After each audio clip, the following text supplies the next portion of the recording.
Bonsoir à tous et bienvenue dans l'invité du jour. Ce soir, il sera question de sport. En effet, il y a un peu plus d'une semaine avait lieu le raid de l'Arbre Vert des Amazones.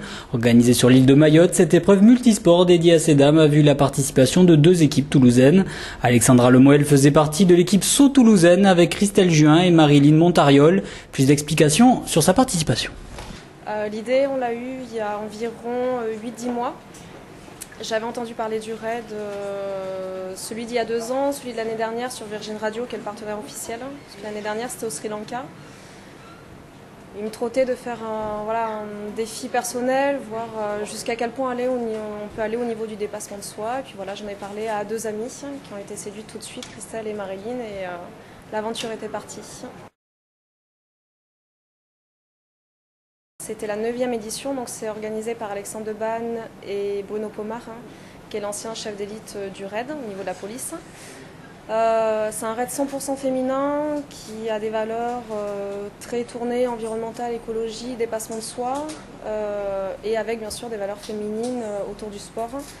C'est aussi ce qui nous a séduit dans ce projet, c'est de montrer que des femmes peuvent aussi se dépasser, qu'on peut cumuler l'activité professionnelle, la vie de famille, l'activité sportive et puis se lancer dans un défi comme le raid des Amazones. Il y a trois grosses activités donc, qui sont le canoë. On a eu 2 jours de canoë, 2 jours de trek d'orientation qui, une fois l'avoir fait, sont plus en fait des trails. Une 3e partie VTT, on avait 40 km de VTT. Et la 4e partie, c'est une journée multi-activité où chacune des filles était spécialisée plus ou moins dans une activité. Donc pour notre équipe, Chris a fait la partie biathlon, donc natation et tir à la carabine, 4 sur 5, on a marqué pas mal de points. Marilyn sur le tir à l'arc, pareil, on gagnait des bonus sur la journée multi-activité.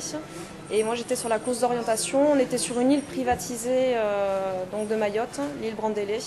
Et voilà, toute la journée se passait sur cette île.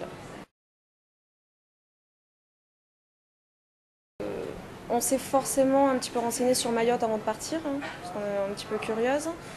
Futur département français, donc on avait un minimum d'attente, on va dire, au niveau du pays. Moi, je ne m'attendais pas du tout à un pays aussi pauvre. Et c'est une population qui est très ouverte. On l'a vu en arrivant à l'aéroport, tout de suite on a été accueillis par les Mahoraises en habits locaux, avec des chants locaux. Idem sur la barge qui nous a amené de Petite Terre à Grande Terre. Et tous les jours, ce qu'on a vécu avec les Mahorais était très très fort, notamment, moi le plus beau souvenir que j'ai, c'est pendant l'épreuve de VTT, où on traversait les villages, et où là on avait tous les gamins des villages qui venaient, qui nous couraient après les vélos, qui nous tapaient dans les mains et qui criaient courage, courage, courage, et c'était extraordinaire.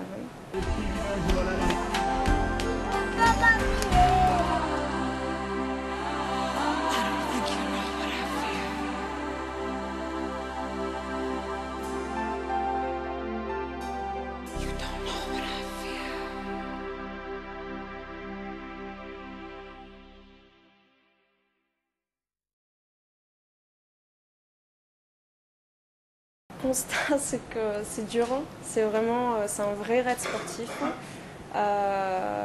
On était plus ou moins à l'aise chacune sur des épreuves différentes, c'est ce qui a fait la force de notre équipe, c'est qu'il y a eu réellement une solidarité, une entraide. Chris nous a menés sur les 2 treks, Marilyn sur le VTT, elle s'était fait plus de 700 km dans le Gers pour s'entraîner. Et finalement, moi je me suis trouvée beaucoup plus à l'aise sur la partie canoë, donc ce qui a entraîné un petit peu l'équipe. Au final, on finit 47 sur 75 pour une première participation. On est plutôt satisfait du résultat. Ce qui est marquant, c'est chacune, on rentre avec vraiment des images plein la tête. Et on sait aujourd'hui ce que veut dire se dépasser et tenir au mental sur des épreuves. Puisqu'il y a notamment le jour 5 où ça a été très très dur mentalement avec une perte de connaissance sur la ligne d'arrivée. Pour l'une d'entre nous et dur à gérer. Voilà.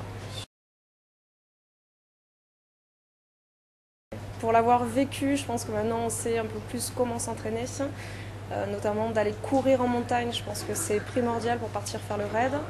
On a vraiment vécu le raid chacune différemment. Pour ma part, si je peux, je signe demain, je repars, c'est une aventure vraiment superbe. Il y a déjà l'entraide au niveau de l'équipe et l'entraide au niveau des équipes. On peut se dire quand il y a 230 nanas ensemble, ça peut se crêper le chignon. Non, c'était pas ça du tout. C'était de l'entraide, à chacune s'aider dans toutes les épreuves. Donc pour ma part, je repars et l'année prochaine, il parle pour la 10e édition de le faire en Guyane.